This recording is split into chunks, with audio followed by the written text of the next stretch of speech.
What is going on, everyone? This is Nero again, and here for you this week's episode of Dear Nero. Now, at this point, at this juncture, at this point of my channel, I believe a lot of you, or at least most of you, know what is going on with Dear Nero, the gist of it, how it works. But just in case you've never seen Dear Nero before, or just in case this is the first video of mine you've ever seen, Dear Nero is a chip video on my channel that's basically not so much about gameplay, which most of my videos are about the gameplay, tips, tricks, things like that. But this particular series is about answering fan questions, fan mail, things like that, and hopefully you guys can get a better understanding of who I am. I can get a better understanding of how you are, just awesome Nero fan interaction orgy time. That's kind of what this is. And but I do always cover on the gameplay. I always give you an idea of what you're watching, why I'm putting up this particular gameplay, and etc. So I want to talk about this gameplay real quick. This is a TDM I got playing Call of Duty 4 on the map Downpour using the P90. Everyone in this lobby besides myself is a drooling idiot. Okay, I guess I was kind of mean. They're new to the game, let's say that. Let's break this down. I get more kills than the entire enemy team combined, I by myself, and then I also get all but 10 kills of my team's total kills. My team sucked, the other team sucked. It's just an awesome suck fest, and I'm just there to pick up the scraps. But it turned out to be a good overall gameplay. I mean, it's not so much like a gameplay commentary style game. It's more or less a really good game for Dear Nero. So you guys sit back, relax, and enjoy that. And then right after that, we have a COD 4 free-for-all on the map Vacant using the MP5, and it's also a pretty good gameplay. So you guys can check it out. A little 2-for-1 COD 4 special while we break down this week's episode of Dear Nero. So let's just hop right into this. Let's hop right into the questions. I'm going to scroll up here, and we're going to read this. And mind you, I previewed this. I broke it down a little bit. It's kind of difficult to read because, a bunch of punctuation. Bad grammar is the behind this question. But I'm going to try and, explain as best I can, read to you guys, and then answer it for you. So he writes, Dear Nero, I really like this girl, and last Friday I finally gained the courage to ask her out, and she said yes. She told her mom the very next day, and her mom got mad at her and said that we couldn't date because she needed to focus more on school, and I had my heart broken because of that. We are still together and only dating at school where I can see her, but her mom knows that I am dating her, but won't let her do things outside of the school, and it sucks because I really feel like my relationship is starting to fall apart. Because of her mom, she won't let me take her to homecoming in 2 weeks. Can you please give me some advice to help me? Oh my god, I hate people who write like this. Can you please give me some advice? And you don't have to put this in your video, but a response would be nice. Thank you, Jacob. Well, Jacob, first and foremost, you want to get a girl, you want to keep a girl, gotta learn how to type. Proper grammar is definitely a good thing. Quick disclaimer: if you're writing in these Dear Nero questions, please try to have proper grammar. I actually break this run-on paragraph down into like 5 paragraphs. It was rough. But what I got from it, the gist of the question rings true, and a lot of people might have been in this situation, or are in this situation, or may be in this situation. I mean, me personally, I've been in the same situation. So this is how you deal with it. So basically, the gist of this question was, he likes this girl. He asked her out. She said yes. Very next day, she comes into school and says, well, I can't date you because my mom doesn't want me to have a boyfriend. She wants me to focus more on school. And so now they're basically dating at school, but they can't do anything outside of school because I'm assuming they're younger, and if the girl is going to be outside of school, her mom knows where she's at, who she's with, what she's doing, etc. So it's kind of difficult for her and him to get together and do things outside of school when they want to go to homecoming in 2 weeks, and her mom's not letting her, and etc. So here's what you do, because I've been in this situation. I know people have been in this situation. It's all part of growing up, I guess. This is obviously a middle school question. What you need to do is you go out and you meet her mom. That is what you need to do. Right now, her mom does not want her daughter dating you because she doesn't know you. To her, you are just a face. You are boyfriend.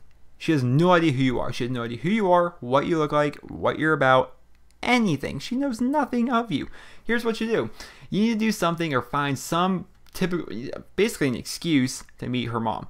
That could be walking this girl home from school. If you walk this girl home from school, you walk her up to the door, maybe her mom sees you, or maybe she walks inside and she introduces you to her mom.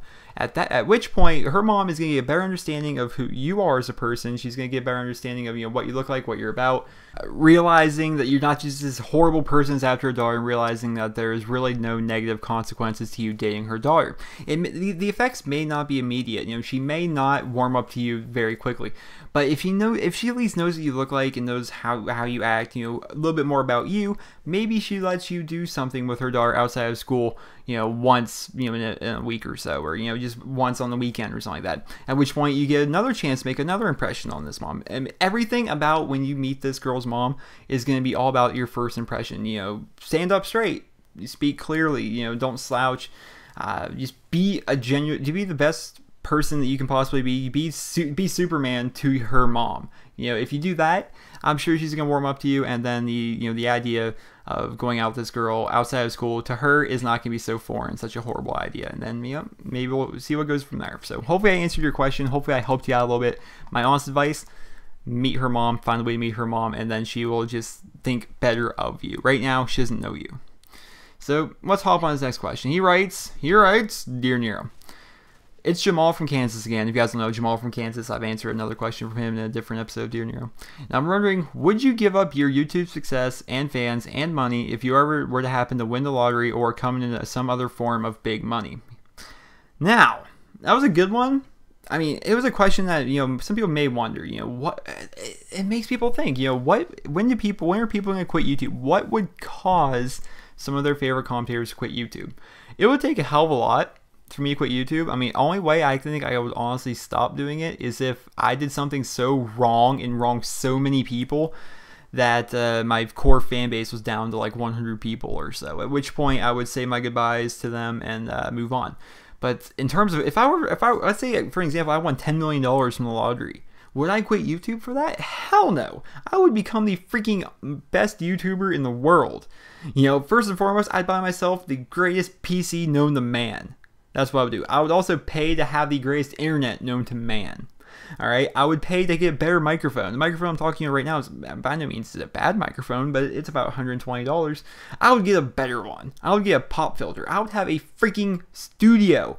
I would have whatever capture cards better than the PVR. I would get all the best gaming equipment. I would have an actual camera, a real good camera, and there'd be in real life videos coming out from that.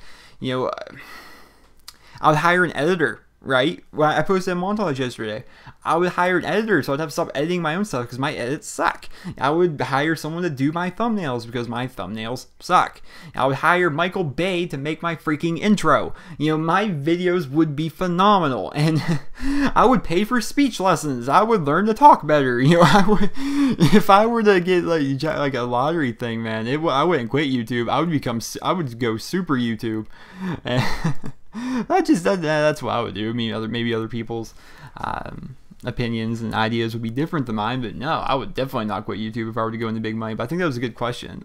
So people wonder about that. People wonder what would cause some of their big favorite commentators to quit YouTube, and it would take a whole lot for me to ever want to stop doing this. So we're gonna hop right on to the next question. He writes, Dear Nero. My name is Trevor, and I'm a sophomore in high school, and I'm a quote-unquote redneck, so to speak, meaning that I hunt, I fish, and I go mudding, and that leads to hurtful stereotypes such as I have sex with my cousin, and things like that, and it causes girls to be driven away from me. And I've noticed that I'm having a hard time finding where I fit in. If you have any advice, Nero, that would help out a lot. So the gist of your question, Trevor, is that you're an outdoorsy kind of guy. You like to hunt, you like to fish, you like to go four-wheeling. You probably or at some point are going to own a 4x4 truck.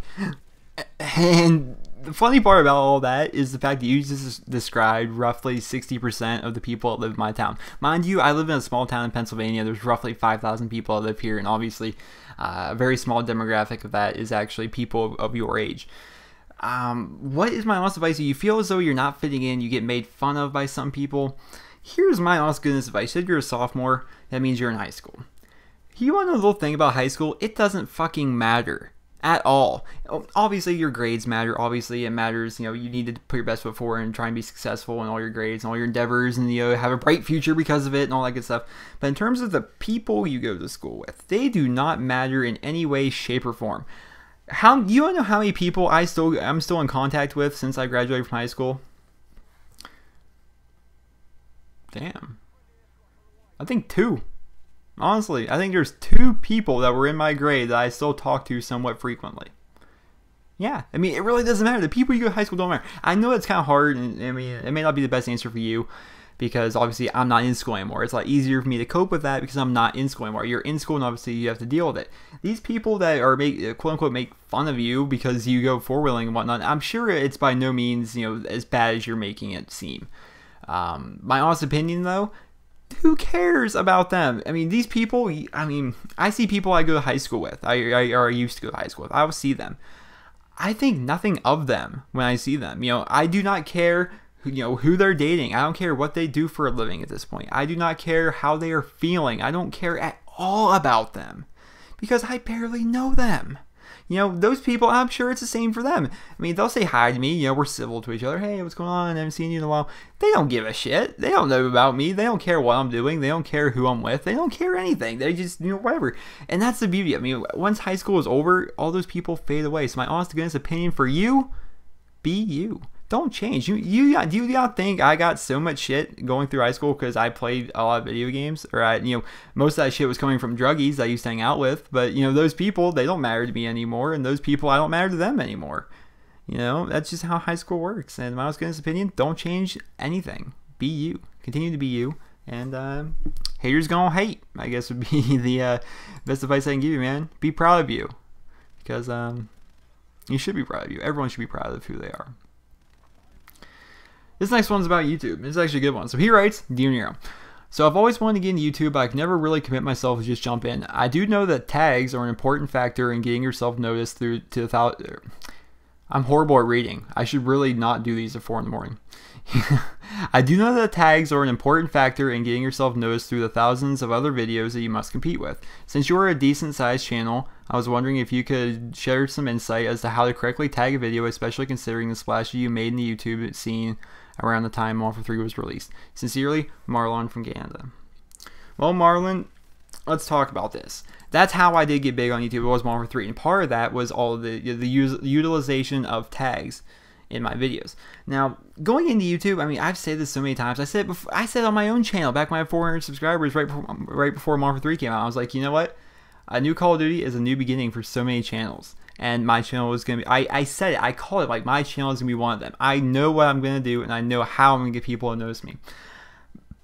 Obviously, this can't really apply to Black Ops 2, but this is what I did. Going into it, I'm like, you know what? The Moab's going to be a big deal. The Moab was the first thing since the nuke that was like a big, you know, sought after kill streak. You know, it was a big thing.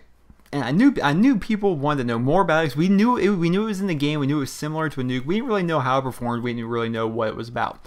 So I went and got the game at midnight. Got home about 12:10, 12:15. The first thing I did, you know, I hopped into a private match with a couple of my friends, and we got a nuke in a private match. Just, they weren't trying. I was just shooting them. And I wanted to test what the Moab did, you know, how it worked, you know, how to get it, all that good stuff. And I recorded it, posted it up to YouTube, and I just titled it Modern Warfare 3 Moab Gameplay. And that was posted how many months ago? It's about 600,000 views right now. Why? Because that was probably the first Moab gameplay on YouTube. Little things like that. How did I tag the video is more relevant to your question. Some people type in, let's say they type in call space of space duty space gameplay. That's not how you tag a video. If you want to tag a video about Call of Duty gameplay, you put parentheses in there. You put parentheses, then call space of space duty space gameplay. You want to do it that way, because if you use a parentheses, that's actually making it a phrase. If you just type in call space of space duty space gameplay, people, you know, that search isn't going to take people anywhere. Or, you know, people are never going to find your video because of that, because the word call in its own right is something that YouTube is going to try and search for. You know, the word of is a word that YouTube itself is going to search for. It's going to search those random words, and they're assuming that those random words are actual tags, which they're not. If you want people to find your videos, you have to use the parentheses to actually make phrases. Like for me, for example, I typed in Modern Warfare 3 Moab, Modern Warfare 3 Moab gameplay, Modern Warfare 3 Mother of All Bombs, Modern Warfare 3 Massive Ordnance Air Blast, things like that. Those are the tags I used, and that's why that video got big, because I have a better understanding than most people apparently of how a tag system works. And that's how I did it. That's why I still do it for every single one of my videos, and hope it works. I have 22,000 subscribers, right? I have about 10 videos that have over 100,000 views. I have maybe 30 or 40 videos that have over, 20,000 views. And that's because people are finding me, they're finding my stuff. You wonder why I have get roughly 2, 3, 4,000 views a video, yet have 5 million total upload views on my channel? It's because of that. It's because of tags. It's because I know what people want to see. I'm not trying to sound cocky, but it's more like a business mind, I guess, going into YouTube, and that's how I know. I just know what to do and what people want to see, and what videos are interesting to not just your own subscriber base, but to the mass majority. What really kills YouTube channels is people that make it so personable about themselves, like every video is about them and their lives, that people just now finding them, they don't know you or give a shit about you or your life.